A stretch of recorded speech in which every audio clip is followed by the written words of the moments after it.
Good Erev Shabbos to you. I hope you're all well. Happy Friday, everybody. I hope all your family and friends in Israel are safe and well. Amen.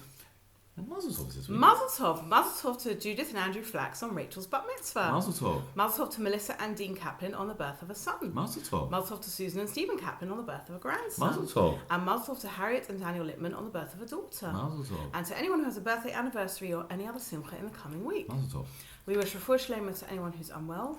We wish long life to Paul Siegel on the sad loss of his father, to Howard Rosen on the sad loss of his mother, to Rosin Raphael on the sad loss of her mother, and to anyone observing a Yortzeit in the coming week. We wish you a long life. Yeah, any shout-outs this week?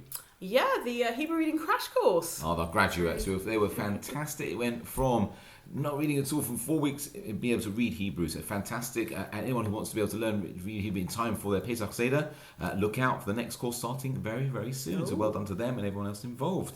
Lots of things coming up, aren't there? So the next Shabbat is the 8th and 9th of March, the Shabbat for Israel. There are loads of things going on. There's speakers and a youth on egg and an exhibition of photos and all sorts of different things. Yeah, we're going to do a song for Israel as well on Sunday morning with Kippur Live. It's going to be amazing. Oh, wow. All the details coming out really, really soon, so look out for that. We look forward to seeing as many people as possible coming out to show us solidarity, to strengthen our connection to Israel, celebrating Israel and strengthening our connection to Israel and each other. That's next Shabbat. Just before that, on Wednesday, is the Women and Wellbeing session with Barbie Goldfoot from JWA on Zoom, so please look out for that. Yes, and just before that, on Tuesday evening, is the next session of the Discover Laning. Also at Silver Places available if you want to come along on Tuesday evening at Croxdale Community Hub. Okay, so this Friday, Shabbat begins at 5:26. Mincha, Kabbalat Shabbat and Maariv will be at that time at Croxdale and Yavne. And in Elstree, kindly hosted by Family Shaw. There's Gingerbread Story Time.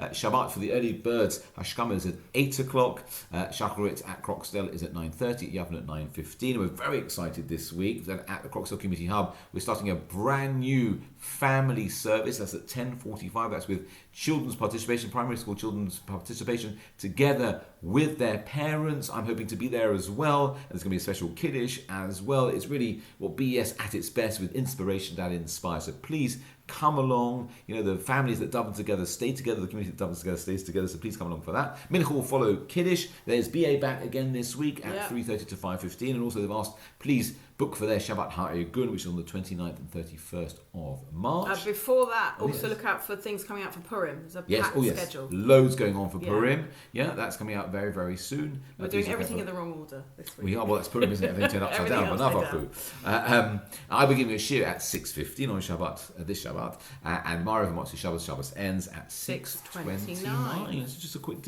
idea. You know, after begging and asking and receiving forgiveness for the Jewish people after the sin of the golden calf, Moshe seizes what he believes to be an opportune moment of divine mercy and asks God to show him his glory. Now, God responds rather cryptically by saying that no living person can see his face and live. Now, the Sforno explains this that this means that although it's well within God's ability to make himself fully known to us, we would still be unable to totally grasp what we see. In other words, sometimes we just have to accept that tremendous potential of human intellect that still has its limits that prevent us from being able to completely understand the infinite wisdom of God. We can see things with hindsight, but looking at its face, we can't always understand it. And that really should help us dealing with the difficult situations that we're facing at the moment, to know that God has a good plan for us all, and please God will see the purpose of all of it in good time. Amen. Wishing you all a good Shabbos. Shabbat Shalom.